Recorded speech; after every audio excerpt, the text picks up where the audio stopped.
Assalamualaikum warahmatullahi wabarakatuh. Selamat pagi teman-teman semua dan selamat pagi kepada Bapak Dr. Handes Haji Acep Ruswan MPD dan Bunda Gia Nikawanti MPD. Semoga kita semua dalam keadaan sehat walafiat.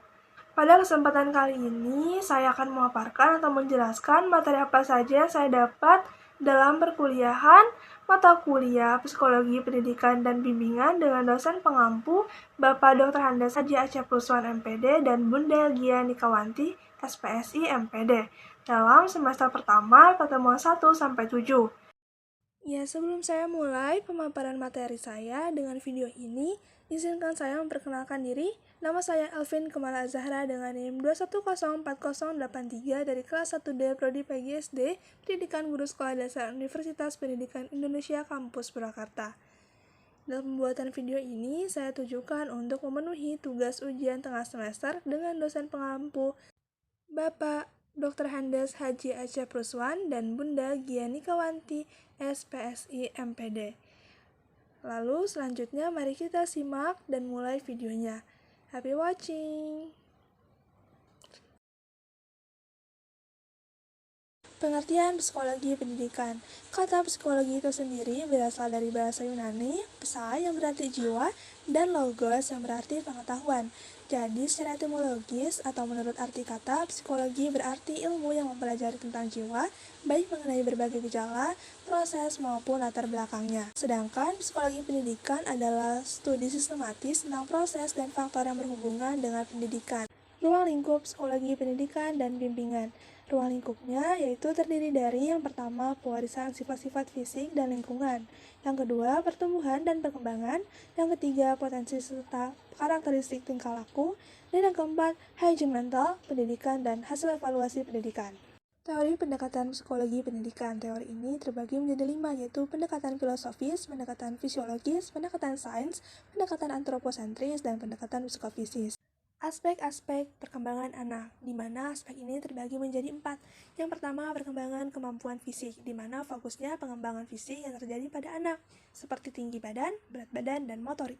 Dan yang kedua, perkembangan kemampuan kognitif, yang terbagi menjadi beberapa tahap, yaitu 0-24 bulan, 2-7 tahun, dan sejak usia 11 tahun.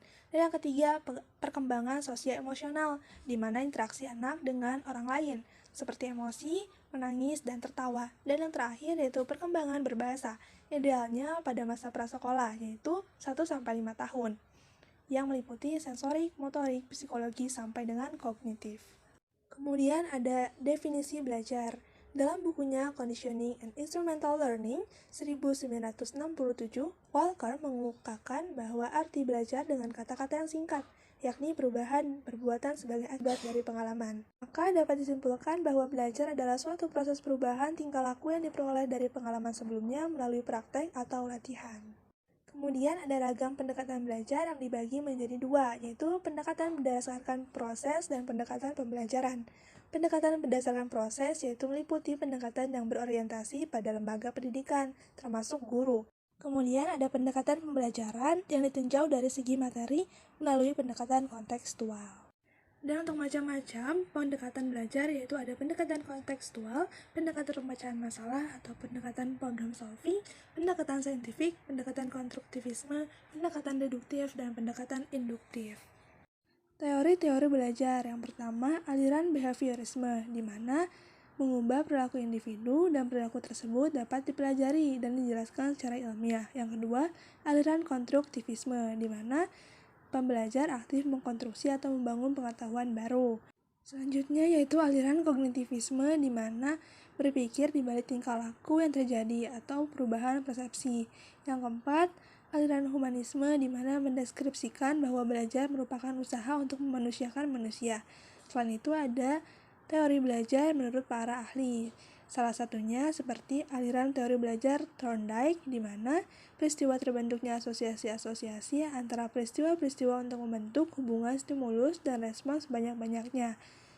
Sebenarnya masih banyak lagi teori-teori belajar menurut para ahli, namun dicukupkan. Sekian dari saya, mohon maaf bila ada kekurangan. Semoga bermanfaat. Wassalamualaikum warahmatullahi wabarakatuh.